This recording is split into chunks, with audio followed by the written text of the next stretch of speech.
Turşu. Esselamu Aleyküm əziz Baraka Çərəzəvi izləyiciləri. Bugün 3 manatlıq kompotlar endirimi ilə 2 manat oldu. Tələsib gələn alın və kompotlardan savayı ev məhsulları. Bunlar hamısı ev məhsullarıdır və bunlardan da savayı mürəbbələr, turşular, acı sevənlər üçün tutma biberlər və s. məhsullar da var.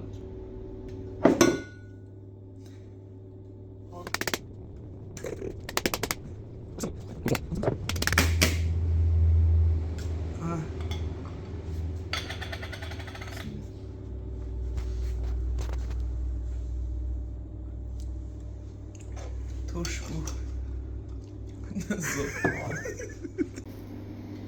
Turş dediğime bakmayın, bunlar hamısı təzə və evdə hazırlanmış məhsullardır. Lakin bu alça kompot olduğuna görə turşuluq var. Gəlib alın, tələsib nuş olsun.